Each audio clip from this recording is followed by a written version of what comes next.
Very good morning, welcome to my channel again. आज हर शनिवार की तरह 8 एपिसोड्स लेके आए हैं। Let's enjoy.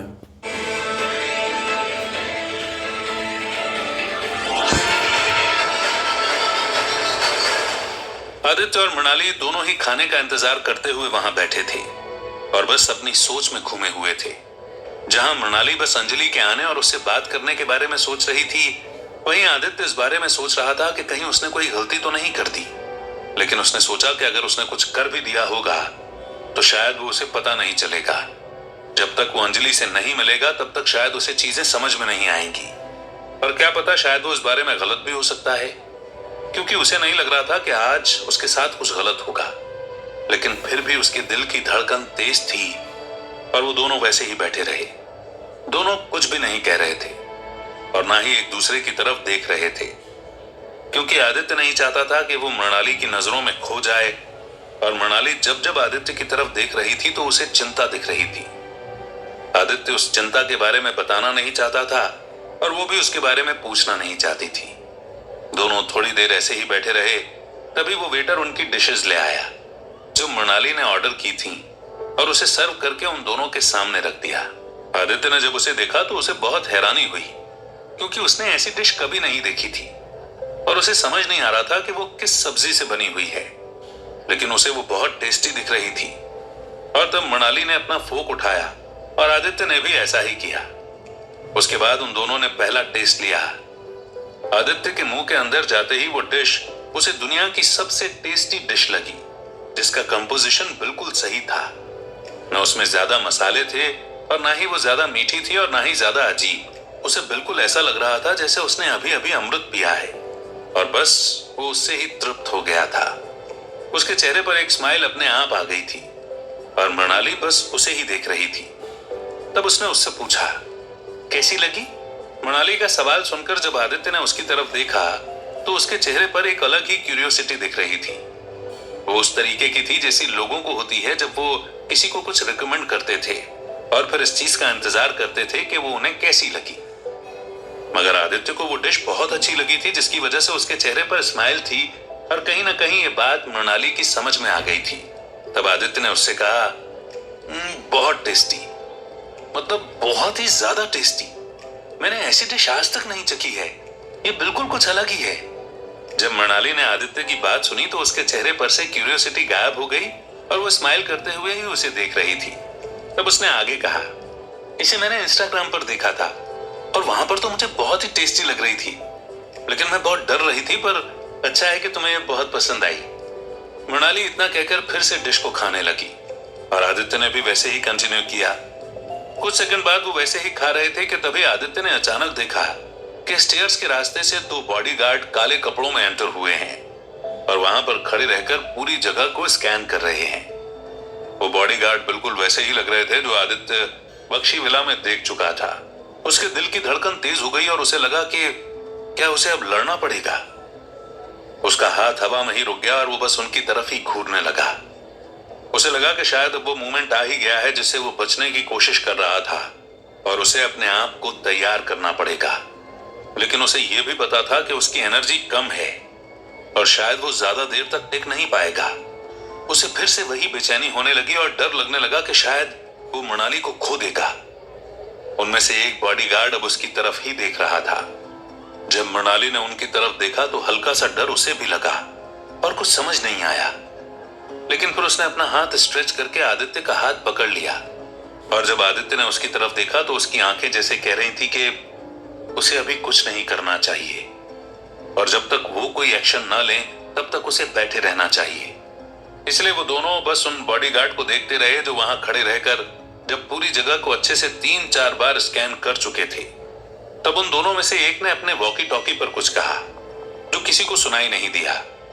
आदित्य को लगा कि जैसे उसने अपने साथियों को बताया होगा कि वो और मृणाली यहाँ पर अकेले हैं और नीचे से शायद और भी लोग आ रहे होंगे। इस बात को जब उसने सोचा तो उसे और भी घबराहट होने लगी।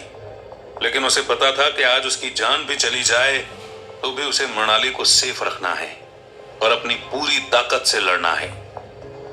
वो बस वैसा ही बैठा रहा और इंतजार करने लगा कि नीचे से कौन आएगा। लेकिन तभी उसने देखा कि वहां से एक लेडी एंटर हुई है और उसके पीछे भी 2 बॉडीगार्ड थे। उस लेडी ने पिंक कलर की गाउन पहन रखी थी और वो बहुत ही यंग लग रही है। आदित्य उसे देखकर कुछ समझ नहीं पाया, लेकिन तभी मृणाली ने कहा, अंजलि। जब आदित्य ने मृणाली के मुंह से अंजलि का नाम सुना तो उसे सारी चीजें समझ में आ गईं कि वो बॉडीगार्ड कौन हैं और क्यों वो सारी चीजों को स्कैन कर रहे थे। उसे पता था कि अंजलि बहुत बड़ी बिजनेसवुमन है और सारी चीजों को मैनेज करती है, तो शायद इसलिए उसके सिक्योरिटी गार्ड उस जगह को स्कैन कर रहे थे। उसके दिल की धड़कन स्लो होने लगी और माथे पर आने वाला पसीना भी रुक गया, लेकिन वो अंजलि पर से अपनी नजर नहीं हटा रहा था।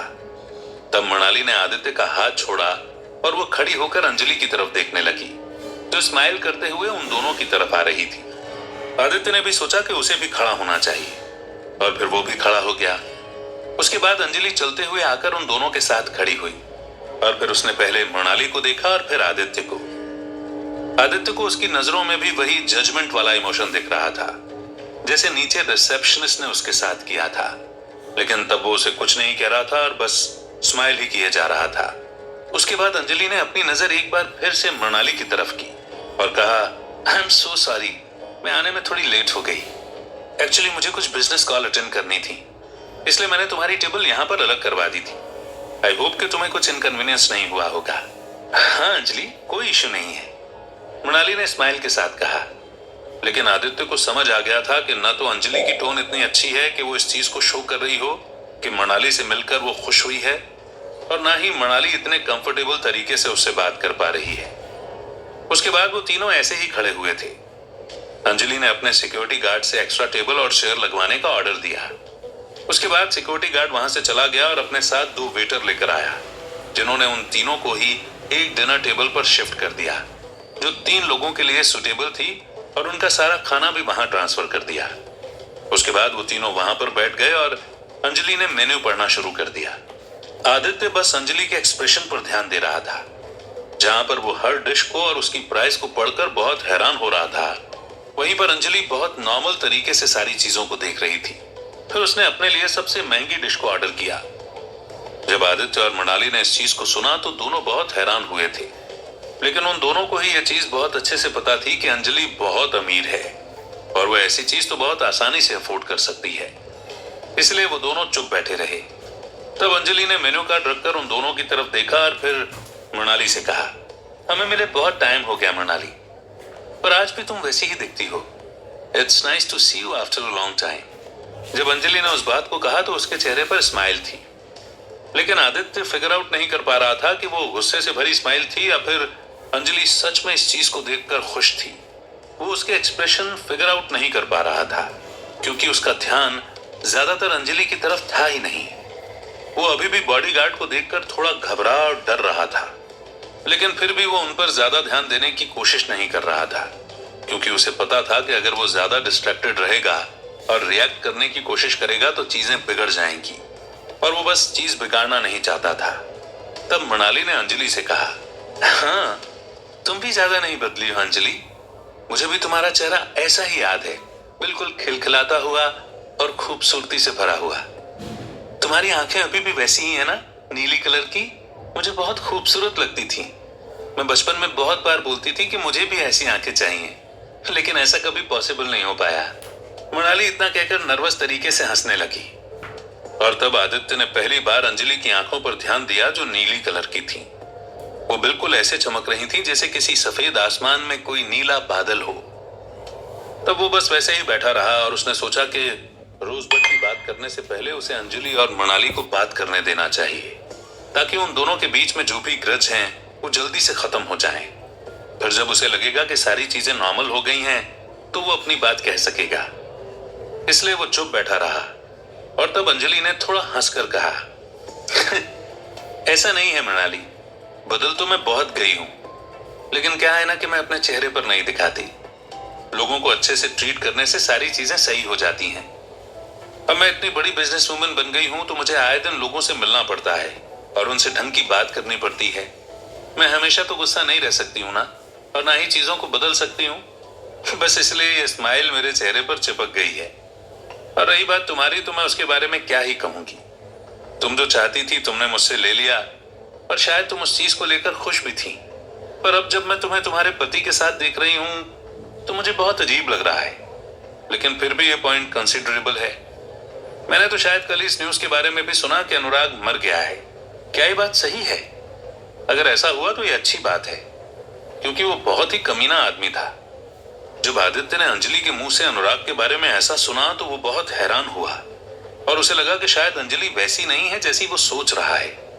वो अगर अनुराग को कमीना कह सकती है तो वो मतलब बिल्कुल मृणाली की ही सोच रखती थी। लेकिन उसे पता नहीं था कि उसने मृणाली को जो ताना मारा है वो सही है या नहीं, और वो बस इंतजार करने लगा कि अब मृणाली क्या करेगी। Thanks for your next episode is coming shortly.